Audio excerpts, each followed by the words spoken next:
وما كان هذا القرآن أن يفترى من دون الله ولكن تصديق الذي بين يديه وتفصيل الكتاب لا ريب فيه من رب العالمين. الحمد لله رب العالمين والعاقبة للمتقين الصلاة والسلام على أشرف الأنبياء والمرسلين نبينا محمد صلى الله عليه وسلم وعلى آله وأصحابه أجمعين. أما بعد، أعوذ بالله السميع العليم من الشيطان الرجيم. بسم الله الرحمن الرحيم. سورة البقرہ کی ہم نے 36 آیات پڑھ لی ہیں. آج آیت نمبر 37 اور 38 پڑھیں گے. پھر تلقا ملے آدم علیہ السلام کو من سے ربی رب ہی اس کے کلمات الفاظ. پھر تابا انہوں نے توبہ کی علی طرف ہی اس کے ان بے شک ہوا وہی التواب توبہ قبول کرنے والا ہے، الرحیم نہایت ہی رحم کرنے والا ہے. پھر تلقا ملے یا سیکھ لیے آدم علیہ السلام نے من سے ربی رب ہی اس کے کلمات الفاظ کلمات. پھر تابہ توبہ کی علی طرف ہی اس کے ان بے شک ہوا وہی التواب توبہ قبول کرنے والا، الرحیم نہایت ہی رحم کرنے والا ہے. قلنا ہم نے کہا اہبطوا تم سب یہاں سے اتر جاؤ، من سے اس جمیعاً سارے کے سارے. پھر اما جب یأتین آئے کم تمہارے پاس منی میری طرف سے ہدن ہدایت. پھر من جس شخص نے تبع پیروی کی ہدایا میری ہدایت کی. پھر لا نہیں خوف ہوگا علا پر ہم ان کے اور لا نہیں ہم وہ یحزنون غمگین ہوں گے. قلنا ہم نے کہا اہبطوا تم اتر جاؤ، من سے اس جمیعاً سب کے سب اکٹھے. پھر اما جب یأتین تمہارے پاس آئے گی کم تمہارے پاس منی میری طرف سے ہدن ہدایت. پھر من جس شخص نے تابع پیروی کی ہدایا میری ہدایت کی. پس لا نہیں خوف کوئی خوف ہوگا علا پر ہم ان کے اور لا نہیں ہم وہ یحزنون غمگین ہوں گے. فتلقا آدم من ربہ کلمات پھر آدم نے اپنے رب سے چند کلمات سیکھ لیے. فتاب علیہ تو اللہ نے اس پر توجہ دی. انہ هو التواب الرحیم بے شک وہی بہت توبہ قبول کرنے والا اور نہایت ہی رحم کرنے والا ہے. قلنا اہبطوا منہا جمیعا ہم نے کہا تم اکٹھے یہاں سے اتر جاؤ. فإما یأتینکم پھر جب تمہارے پاس آئے گی منی ہدن میری طرف سے کوئی ہدایت. فمن تبع ہدایا پھر جس نے میری ہدایت کی پیروی کی فلا خوف علیہم ان پر نہ تو کوئی خوف ہوگا ولا هم یحزنون اور نہ ہی وہ غمگین ہوں گے. فتلقى آدم من ربه کلمات پھر آدم علیہ السلام نے اپنے رب سے چند کلمات سیکھ لیے. جب آدم علیہ السلام پشیمانی میں، شرمندگی میں ڈوبے، دنیا میں تشریف لائے تو توبہ اور استغفار میں مصروف ہو گئے۔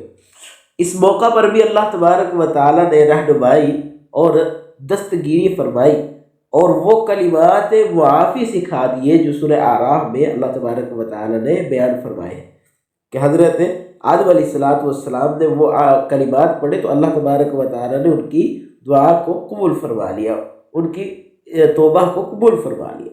وہ الفاظ کیا تھے؟ ربنا ظلمنا انفسنا، ربنا اے ہمارے رب، ظلمنا ہم نے ظلم کر لیا، انفسنا اپنے ہی نفسوں پر، اپنے ہی جانوں پر، وَإِن لَّمْ تَغْفِرْ لَنَا وَتَرْحَمْنَا، اور اگر تو نے ہمیں معاف نہ کیا، ہم پر رحم نہ کیا، لَنَكُونَنَّ مِنَ الْخَاسِرِينَ، تو ہم ضرور خسارہ اٹھانے والوں میں سے ہو جائیں گے۔ تو یہ کلمات اللہ تبارک و تعالی نے حضرت آدم علیہ السلام کو سکھلا دیے۔ یہاں بعض حضرات ایک موضوع روایت کا سہارا لیتے ہیں۔ موضوع روایت ایسی روایت ہوتی ہے جو کہ من گھڑت ہوتی ہے۔ میں اس کی مثال آپ کو اس طرح پیش کر سکتا ہوں کہ ایک شخص یہاں سے مسجد سے اٹھ کر جاتا ہے، وہ جا کر کہتا ہے جی قاری صاحب نے یہ بات بتلائی ہے، قاری صاحب نے یہ بات بتلائی ہے، اور وہ بات میں نے بتلائی ہے۔ جو باہر کسی کو جا کر بتا رہا ہے اور وہ صحیح بتا رہا ہے کہ میں نے بتلائی، اسے صحیح روایت کہتے ہیں۔ اب دوسرا شخص یہاں سے جا کر وہ کیا کرتا ہے، وہ اپنی طرف سے بات کہہ دیتا ہے کہ حالانکہ وہ بات میں نے نہیں کی، وہ بات میں نے نہیں کی، تو وہ بہتان درازی کر رہا ہے۔ تو ایسی بات جو نبی علیہ السلام کی طرف منسوب کر دی جائے اسے پھر موضوع روایت کی جاتی ہے، کہا جاتا ہے، جو من گھڑت ہوتی ہے اپنی طرف سے، کسی نے چھوڑ دی، کسی راوی نے یا کسی نے۔ تو جو سلف صالحین ہے، ائمہ محدثین ہے، انہوں نے اس چیز پر جانچ پڑتال کیا اور ہر ایک چیز کو علیحدہ علیحدہ بیان کیا، صحیح اور موضوع اور من گھڑت روایات ان کو الگ الگ کیا۔ تو ایک موضوع روایت کا سہارا لیتے ہوئے کہتے ہیں کہ حضرت آدم علیہ السلام نے عرش الہی پر لا الہ الا اللہ محمد رسول اللہ لکھا ہوا دیکھا اور محمد رسول اللہ صلی اللہ علیہ وسلم کے وسیلے سے دعا مانگی تو اللہ تبارک و تعالی نے انہیں معاف فرما دیا۔ یہ روایت موضوع من گھڑت ہے، اپنی طرف سے چھوڑی ہوئی ہے، اس کا رسول اللہ صلی اللہ علیہ وسلم کے بیان کے ساتھ کوئی تعلق نہیں ہے، اور قرآن کے بھی پھر معارض ہے، خلاف آ رہی ہے کہ اللہ رب العزت نے قرآن میں کیا چیز ارشاد فرمائی کہ اللہ رب العزت نے آدم علیہ السلام کو کلمات سکھلا دیے، اور پھر یہاں پر اللہ تبارک سورہ اعراف میں بیان بھی کر دیے وہ الفاظ ربنا ظلمنا انفسنا وان لم تغفر لنا وترحمنا لنكونن من الخاسرین، کہ آدم علیہ السلام نے یہ کلمات پڑھے تھے۔ تو احادیث اور قرآن کی آیات ایک دوسرے کے مخالف نہیں آیا کرتی۔ بہرحال اللہ تبارک و تعالیٰ کے بتلائے ہوئے طریقے کے بھی یہ خلاف ہے۔ تمام انبیاء علیہ السلام نے ہمیشہ براہ راست اللہ رب العزت سے دعائیں کی ہیں، کسی نبی ولی بزرگ کا واسطہ اور وسیلہ نہیں پکڑا۔ اس لیے نبی کریم صلی اللہ علیہ وسلم سمیت تمام انبیاء علیہ السلام کا دعا کا جو طریقہ ہے وہ یہی رہا ہے کہ بغیر کسی واسطے اور بغیر کسی وسیلے کے اللہ کی بارگاہ میں دعا کی جائے۔ تو فتاب علیہ، تو اس پر توجہ دی، انہ هو التواب الرحیم، بے شک وہی توبہ قبول کرنے والا اور بہت زیادہ رحم کرنے والا ہے۔ قل اہبطوا منہا جمیعا، ہم نے کہا کہ تم سب اس جنت سے اتر جاؤ۔ قل اہبطوا منہا جمیعا، ہم نے کہا کہ تم سب اس جنت سے اتر جاؤ۔ ہم بعض اوقات بات کر رہے ہوتے ہیں تو ہم اشارہ اور کنایات استعمال کرتے ہیں۔ ایک مرتبہ کسی چیز کا نام لے لیتے ہیں، پھر ہم اس کی طرف اشارہ کرتے جاتے ہیں، وہ شخص وہ شخص وہ شخص، مراد وہی ہوتا ہے جس کا ہم نے پہلے نام لیا ہوتا ہے۔ تو یہاں پر بھی قل اہبطوا، ہم نے کہا تم سب اتر جاؤ، منہا، اس سے۔ اب اس سے کیا مراد ہے؟ پیچھے ذکر ہوا ہے کہ اللہ تبارک و تعالیٰ نے پیچھے بھی ذکر کیا کہ جنت سے تم اتر جاؤ۔ جب اللہ رب العزت نے حضرت آدم علیہ السلام کو کہا تھا وَقُلْنَا يَا آدَمُ اسْكُنْ أَنْتَ وَزَوْجُكَ الْجَنَّةَ، تم اور تیری بیوی جو ہے وہ جنت میں رہو. تو پھر اس کے بعد جب شیطان نے ورگلایا پھسلا دیا تو اللہ رب العزت نے کہا کہ تم اس سے اتر جاؤ. تو یہاں پر بھی فرمایا قُلْنَا اهْبِطُوا مِنْهَا جَمِيعًا، تم اس جنت سے سب کے سب اتر جاؤ. فَإِمَّا يَأْتِيَنَّكُم مِّنِّي هُدًى، پھر اگر تمہارے پاس میری طرف سے کوئی ہدایت آئے، فَمَن تَبِعَ هُدَايَ، تو جس نے میری ہدایت کی پیروی کی ہے، فَلَا خَوْفٌ عَلَيْهِمْ وَلَا هُمْ يَحْزَنُونَ، ان پر نہ تو خوف ہوگا اور نہ ہی وہ غمگین ہوں گے. اب یہاں پر ایک بات سمجھنے والی ہے، فَإِمَّا يَأْتِيَنَّكُم مِّنِّي هُدًى، اب اللہ تبارک و تعالیٰ کی ہدایت کیا ہے؟ اللہ رب العزت کی ہدایت وہ انبیاء علیہ السلام کا طریقہ ہے جو انہوں نے بتلایا.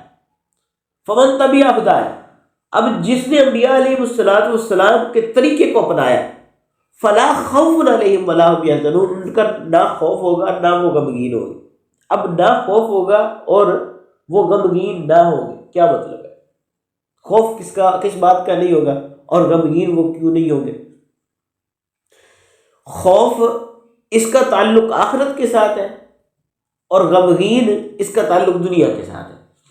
فلا خوف علیہم، وہ دنیا میں جو کام کر رہے ہوں گے انہیں اس بات کا خوف نہیں ہوگا کہ کل قیامت والے دن اللہ رب العزت ہمیں عذاب دے گا، اس بات کو انہیں خوف نہیں ہوگا.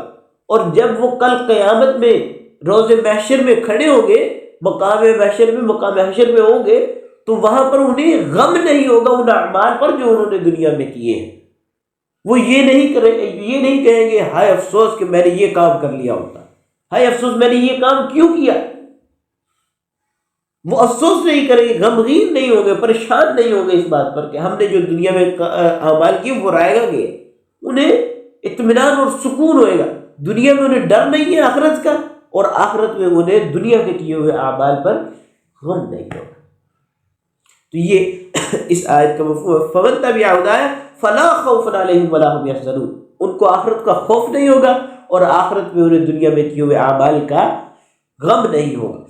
اللہ رب العزت سے دعا ہے کہ اللہ رب العزت ہمیں صحیح معنوں میں قرآن سمجھنے کی اور اس پر عمل کرنے کی توفیق عطا فرمائے. سبحان ربک رب العزت عما یصفون وسلام علی المرسلین والحمد للہ رب العالمین. وما كان هذا القرآن أن يفترى من دون الله ولكن تصديق الذي بين يديه وتفصيل الكتاب لا ريب فيه من رب